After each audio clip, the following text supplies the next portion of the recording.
Hey YouTube. Today I want to do a video talking about a few different topics. The first one I want to talk about is machines, the rise of the machines. I mean, doesn't it seem like if machines and technology is actually taking over our lives, and in a lot of ways it's good, but I would say in the majority of ways, the overwhelming majority is a bad way. I mean, mainly because it's replacing our jobs. I mean, it's got to be one of the main reasons why there's such high unemployment right now. I mean, just think about it. All of the factories, they're car factories and any type of factory, they're replacing workers with machines, right? Right now, okay, they could say, well, there's still like electricians and engineers and everything working on the robots, working on the machines, but eventually, aren't the machines going to become so advanced that they can even fix themselves? Or the computers are going to become so advanced that they won't even need the engineers anymore? That the computers will be able to do the job better than we can, you know? And it's not only that, look at the checkout stands. Um, Look at, even they're talking about now that they're not even going to need construction workers. I saw this video where they have, and I'm going to link all these articles and videos, but they have like helicopters, little helicopters that carry bricks and like set all the bricks, and they can do it way faster than any humans can.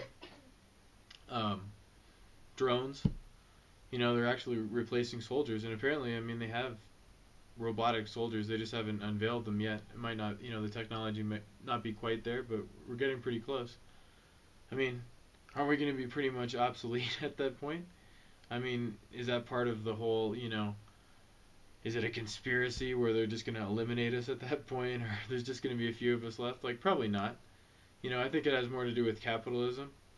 Actually, Karl Marx, not that I really believe in communism, but I mean, they do have a lot of ideas that are kind of interesting and actually somewhat relevant now.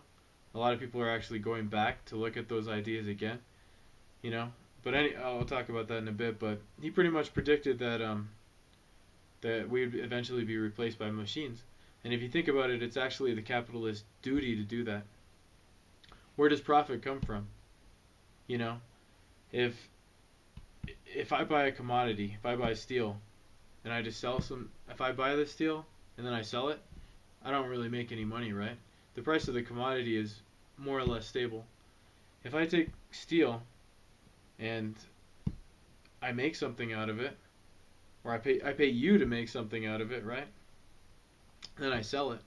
The profit is how much I've exploited you, right? It's the profit is the difference between what I sell it for and what I pay you. The least that I pay you, the more money I'm going to make. It's logical, right? You know, don't let Rush Limbaugh and Michael Savage and all that go against your own best interests. I used to believe like that in conservatism and all of that, but every time I've worked, I've learned things, but overwhelmingly, I think it is exploitation. You know, humans are greedy, and they will try and get you to work as hard as possible for as little as possible. And when technology first came about, we were told, oh, we'll be working 3 hours a day and everything's going to be great. It's going to be like the Jetsons. We're just going to be flying around everywhere. It's not like that, is it? I mean, we're working longer and longer hours. Actually, the machines are, we have to work harder. And if you don't, you get fired. They don't need you anymore. You're unnecessary. They have the upper hand, you know? And I think the workers should take it back. And the only thing that people understand is power, is resistance. You're not going to get anywhere by negotiating with someone.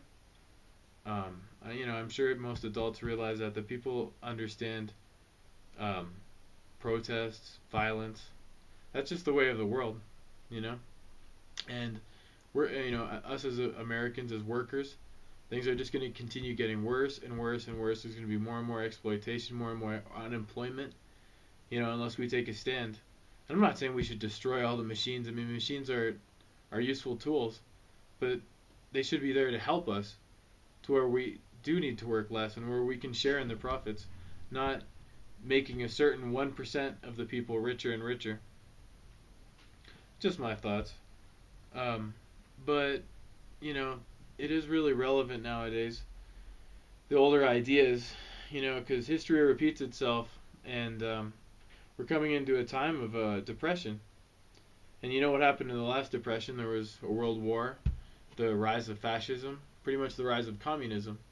So are we going to come back to that, where very radical political ideas come to the forefront again when people become desperate and are willing to try new things?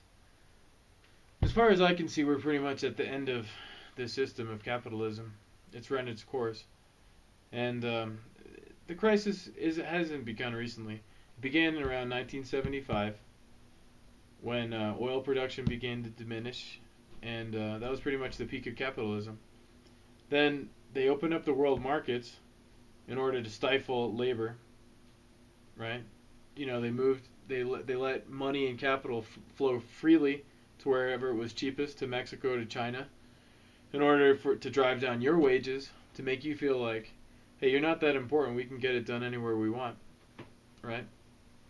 That lowered the wages, but then the problem is that you can no longer sell your products to workers that aren't making enough to afford the things that they're making themselves. So then they brought about credit, and then the credit expansion began from 1975 until now. And I was looking here. I got a little chart about the national debts of countries. Each American owes approximately $47,568. That's nothing really. In England, they owe $144,338. And so on and so on. Ireland, they owe $519,070. It's 1,165% of their GDP. Basically, it seems like every single country, except for a very few, are in extreme debt.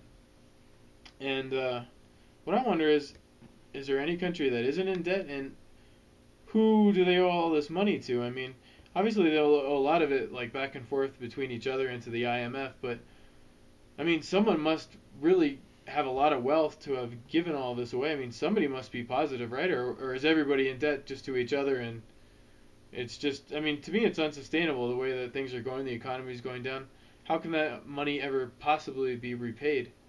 It just seems like an impossibility, and I'm sure the leaders know that. They know that it's impossible. And actually, there's a term called odious debt that, and America took advantage of that. A lot of people don't know that in the Iraq War, when even before they invaded it, they were already planning how not to pay back the money that Iraq owed. They invaded it and they said, well, a dictator made this debt and we can't make the Iraqi people stick to this. Basically, America didn't want to pay the debt, so they got out of it. They said it's odious, it's not a valid and just debt. And pretty much you could say that for a lot of the countries. I don't think most of the citizens agreed to take on the debt that the governments, many times dictatorial governments, took on.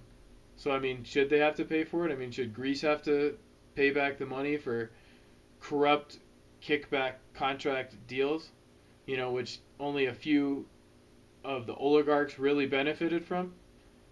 There haven't been many examples recently, and they've tried to keep them under the rug, but it is happening where people are waking up and realizing that, and there's a reason why usury is a sin. I mean, isn't it? I think it really is stifling the world now. It's coming to the point where it's going to be one of the main reasons of the collapse. Well, thanks for watching my video. I'd appreciate any comments on the ideas I have. It's just ideas. I don't know anything, and just some things that I've been studying, and I'm going to include all the links to some really interesting articles and documentaries that I watched about this. Thanks.